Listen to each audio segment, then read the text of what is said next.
60 വയസ്സ് കഴിഞ്ഞ പ്രായമായ അസുഖമുള്ള ഒരു ആണിന് യാതൊരു ഫേവറും ഇല്ല. 30 വയസ്സായ പൂർണ്ണ ആരോഗ്യവതിയായ ഒരു മിഡിൽ ക്ലാസ്സുകാരിയായ സ്ത്രീക്ക് ഫ്രീ കിട്ടുന്നു.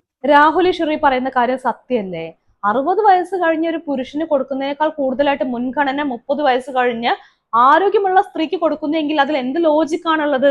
സത്യം പറഞ്ഞാൽ UDF സർക്കാർ ചെയ്തിട്ടുള്ള ഏറ്റവും വലിയ മണ്ടൻ തീരുമാനമാണ് KSRTC ബസ്സിൽ സ്ത്രീകൾക്ക് സൗജന്യ യാത്ര എന്ന് പറയുന്നത്.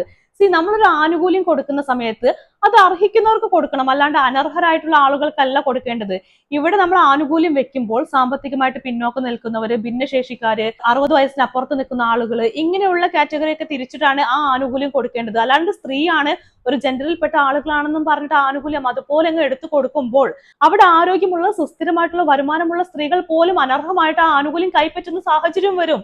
അപ്പൊ എത്രത്തോളം മണ്ടൻ ആശയമാണ് നടപ്പിലാക്കാൻ പോകുന്നതെന്ന് ആലോചിക്കണം. പേഴ്സണലി ഈ പറയുന്ന ആനുകൂല്യത്തോട് എനിക്ക് ഭയങ്കരമായിട്ടുള്ള വിയോജിപ്പാണുള്ളത്. കുറച്ചും കൂടി പക്വമായിട്ടാണ് ഈ ഒരു വിഷയത്തെ കൈകാര്യം ചെയ്യേണ്ടത്. വളരെ മാന്യമായിട്ട് ഒരു പ്രായം കഴിഞ്ഞവർക്ക്, പ്രത്യേകിച്ച് 75 വയസ്സിന് മുകളിലേക്ക് നിൽക്കുന്നവർക്ക് 100% സൗജന്യമായിട്ടുള്ള ഒരു യാത്രാ സൗകര്യം ചെയ്തു കൊടുക്കുക. 60 വയസ്സുള്ള ആളുകൾ തൊട്ട് 75 വയസ്സ് വരെയുള്ള ആളുകൾക്ക് ഒരു 50% ഇളവ് കൊടുക്കുക. ഇങ്ങനെ കൃത്യമായി തരം തിരിച്ച് കുറച്ചും കൂടി പക്വമായിട്ട് ഈ കാര്യം ചെയ്തിരുന്നുവെങ്കിൽ UDF സർക്കാരിന്റെ ഈ ഒരു തീരുമാനത്തോട് നമുക്കും സപ്പോർട്ട് ചെയ്യാൻ പറ്റുമായിരുന്നു. പക്ഷെ നിലവിൽ ഇപ്പൊ അവരെടുത്തിരിക്കുന്ന ഈ ഒരു ആനുകൂല്യം മുൻപോട്ട് വെച്ചിരിക്കുന്നത് സ്ത്രീകൾക്കാണ്. ആ ഒരു ആനുകൂല്യം ആ സ്ത്രീകൾക്ക്, എല്ലാ സ്ത്രീകൾക്കും കൊടുക്കുന്നതിനോട് നല്ല വിയോജിപ്പുണ്ട്. അർഹിക്കുന്ന ആളുകൾക്ക് ആനുകൂല്യം കൊടുക്കുക, അതാണ് കുറച്ചും കൂടി പക്വമായിട്ടുള്ള തീരുമാനം. അതാണ് കുറച്ചും കൂടി മര്യാദ എന്ന് പറയുന്ന കാര്യം.